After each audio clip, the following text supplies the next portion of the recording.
As the President said, we want to help China, not hurt it. If some in the Chinese government want to slow down the global economy through disappointing actions and through economic coercion, the Chinese economy will be hurt the most. And make no mistake, this is China versus the world. They have put these unacceptable export controls on the entire world. China is a command and control economy, and we and our allies will neither be commanded nor controlled.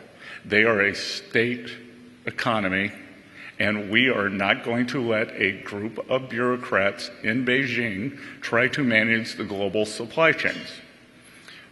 As Ambassador Greer said, we had a document and an agreement in Geneva, and magnets were flowing quite well. Some U.S. auto companies have called us in the past week and said that there had been a slowdown in magnets. So when we asked the Chinese about this, they said, oh, it probably had something to do with the holiday. Had something to do with the holiday. So they can't be trusted with the global supply chain. Had something to do with the holiday. Moreover, this should be a clear sign to our allies that we must work together, and work together we will.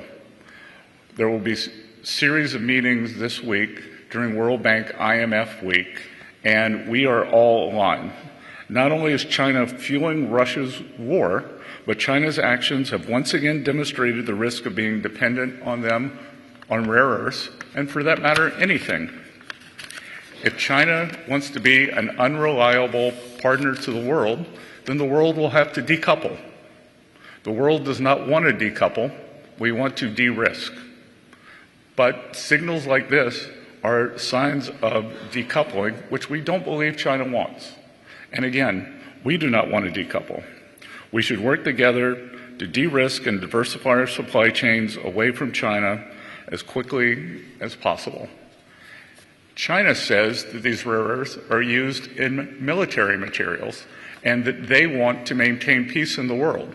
Again, it is the purchase of Russian oil by China that fuels the Russian war machine. China buys 60% of Russian energy.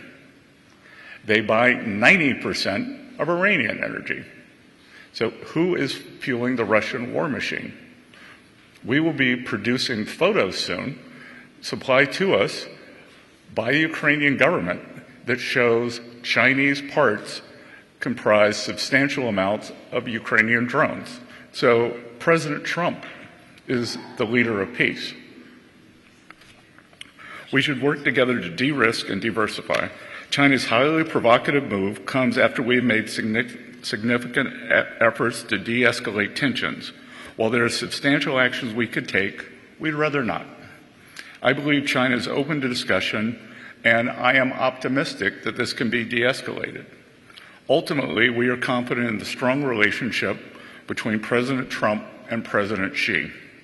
We've had substantial communication with the Chinese over the past few days, and we believe that there will be more forthcoming this week. With that, we can now take your questions. Elliot? Great. Thank you. First question, Eamon Javer, CNBC. Thank you, Mr. Secretary. In your CNBC interview just now, you name-checked a Chinese negotiator, Li Chengang, I believe is how you pronounce his name, from the Ministry of Commerce, as somebody who's particularly difficult to deal with. Is it your sense that there's a split politically inside the Chinese negotiating team, or do you think you're dealing with sort of a strategic good cop, bad cop kind of a relationship on the other side of the table? It's very difficult to know. Perhaps the vice minister who showed up here with very incendiary language on August 28th has gone rogue. Perhaps he's gone rogue. So we don't know. But what we do know is, as Ambassador Greer said, any backfilling that the Chinese are trying to do in terms of narrative, this was well flagged. This individual was very disrespectful, and I'll tell you that we've had 4 rounds of talks. Geneva, London, Stockholm, and Madrid, and both sides approached them with great respect, and this individual did not. He showed up uninvited in Washington and said, quote, "China will cause global chaos if the port shipping fees go through." So I don't believe that China wants to be an agent of chaos, and maybe they used to have the wolf warrior diplomats, so maybe he thinks he's a wolf warrior. We don't know.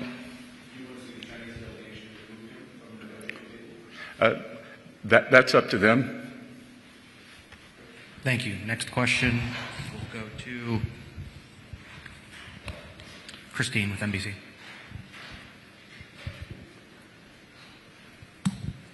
Thank you for this. Christine Romans, NBC News. What do you need to see specifically from the Chinese to avoid putting more tariffs on Chinese goods, as the president threatened on Friday? And are the two leaders still expected to meet in the next few weeks? I will say that I believe, as of last time I saw President Trump, which was last night, he is still expecting to see Party Chair Xi in Korea, and I'll let Jameson, Ambassador Greer, answer the first part. And the expectation is that this regulatory system is not implemented by the Chinese. They haven't implemented yet. They've put out a notice about it. Similarly, we've signaled our intent to raise tariffs if their system goes into effect. Our documents doing a tariff raise and potentially taking other export controls, these are drafted or in draft, so this is quite real. But our expectation is that they won't implement this and that we'll be able to be back to where we were a week ago, where we had the tariff levels we've agreed to and we have the flow of rare earth magnets we agreed to. So much. Next question, we're going to go to Ed Lawrence with Fox. Thanks for taking the questions. So the Chinese have been pretty good at using this rare earth mineral trump card, for lack of a better term. So we're not talking about opening the Chinese market to U.S. trade. We're not talking about protecting intellectual property. Can there be a sustainable framework, a substantial framework with China? So there is room for a positive economic relationship with China. There certainly is. And we would much rather be talking about that than constantly be talking about rare earths. To paraphrase the Secretary in one of our recent meetings with the Chinese, this is the last time we want to be talking about rare earths with the Chinese. Fortunately, that is not the last time they want to be talking about it. The reality is there are a lot of areas where we can trade with the Chinese. Our trade is wildly imbalanced, so it needs to be more balanced. And there's a lot of, as the Secretary said, areas of risk. And so we need to be trading in areas that are low risk, that are low sensitivity. And there are a lot of areas where both the Chinese and us can frankly pick and choose sectors and goods that we should be trading, and services for that matter. And that's where these talks should be focused. Instead, we're constantly focused on the Chinese chokehold on the world of rare earths and rare earth materials. There's an article in the paper today. A large Chinese fashion retailer just opened on Fifth Avenue in New York. It's a competitor to Zara and H&M. We welcome that. We would also like to see more U.S. retailers on the ground in China, but Costco and Walmart have very big operations there. So again, our goal is not to decouple, it's to de-risk. It seems that China's not phased by our. It seems that China's not phased by our tariffs. What levers then do we have left? I can guarantee you, when we were in Geneva and the tariffs were 145%, they were phased. John Decker, Greg. Thank you, Mr. Secretary. Ambassador Greer, I really appreciate your taking the opportunity. I have a question for both of you about this upcoming case at the U.S. Supreme Court. It's an incredibly important case that could impact the constitutionality of the president's unilateral tariffs on America's trading partners. Really basic question for you, just to begin with. I have two questions for you. Why are the president's tariffs not taxes on imported goods? That's easy, because tariffs are a surcharge, not a tax. They could be paid by the exporter. They could be paid by the country. When you go and get your driver's license, you pay a fee. Is that a tax? Is it a tax? I'm asking you the question, sir. And I just appreciate the answer to it. Thank you. And I'm giving you an answer that maybe you don't like. The other thing is, this case, and Ambassador Jameson is a lawyer, I'm not. As am I. Thank you. I won't tell you the one thing I agreed with Lennon on.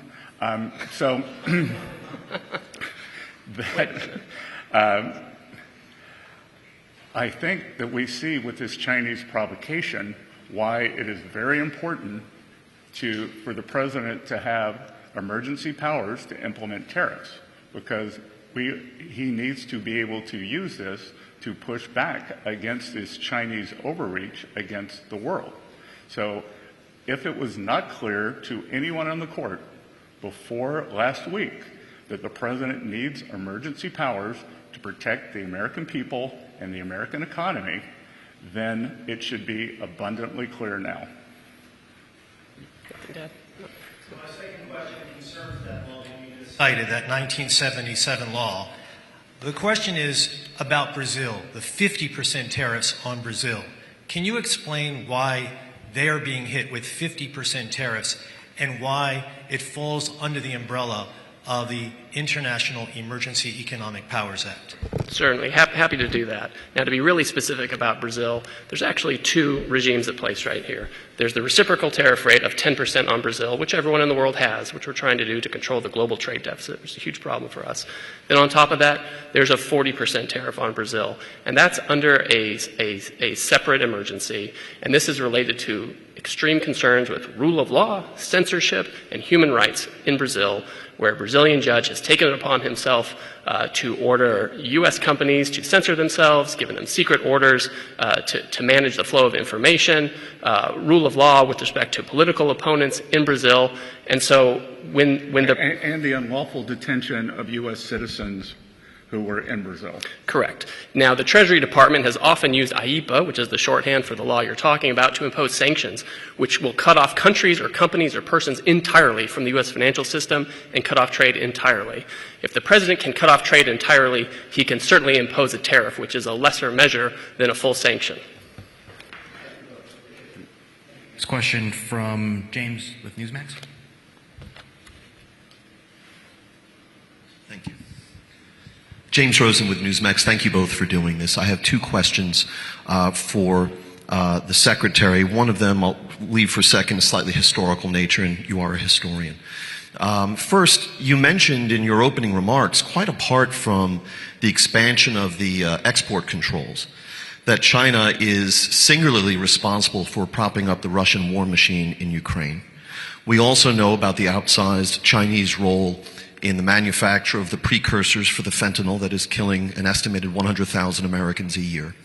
So quite apart from the export control slice of this, should not Beijing feel the full weight of American punishment just for those two other aspects, the fentanyl and the propping up of the war machine? And then one historical question.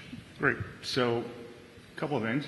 The U.S., President Trump has instructed the ambassador and myself to tell our European allies that we would be in favor of whether you want to call it a Russian oil tariff on China or a Ukrainian victory tariff on China. But our European allies have to be willing to follow. We are sitting here during a government shutdown when we can't get 7 more Democratic senators across the line, but 85 U.S. senators are willing to give President Trump the authority to put up to 500% tariffs on China for the purchase of Russian oil. We are told that the European Parliament will not pass a similar measure. So all I hear from the Europeans is that Putin is coming to Warsaw. There are very few things in life I'm sure about. I'm sure he's not coming to Boston. So we will respond if our European partners will join us.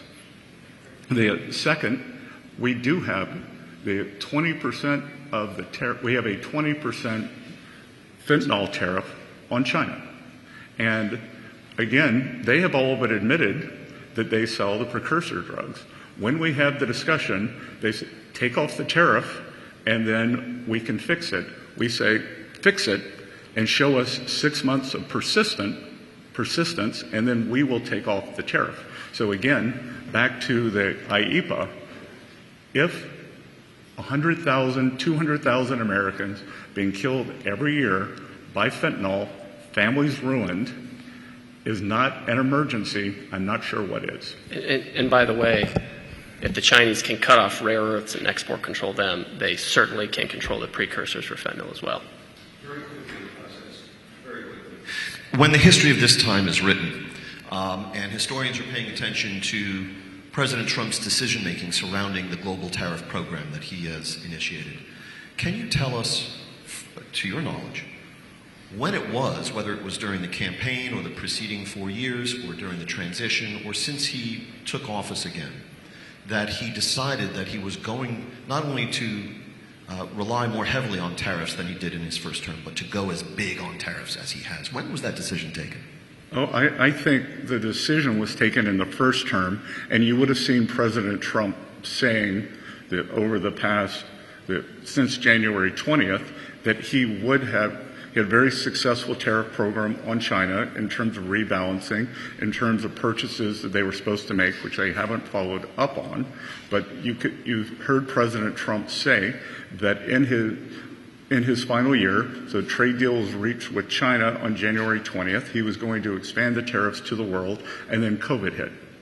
And out of humanitarian necessity, it would not have been appropriate to start putting on tariffs during a period of such great economic disruption.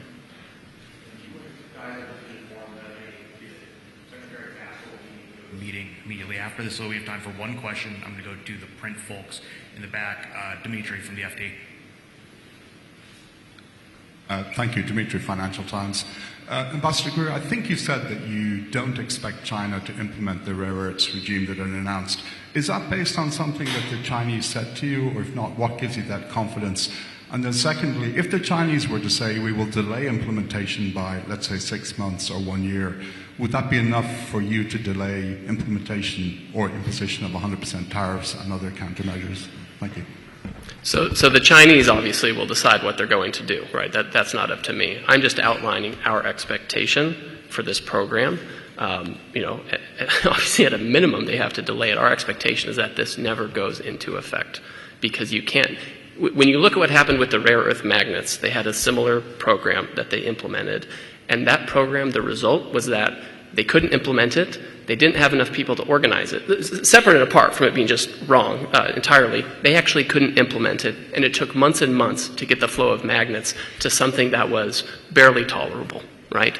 Now, take that program, which was trying to deal with thousands of license applications, and multiply it by 1,000. That's what we're talking about, because we're not just talking about the rare earths themselves, we're talking about many downstream products that contain those rare earths. Remember, 0.1%. If 0.1% of a product has a Chinese rare earth in it, it could be controlled by this. I mean, the scope and the scale is just unimaginable, and it cannot be implemented.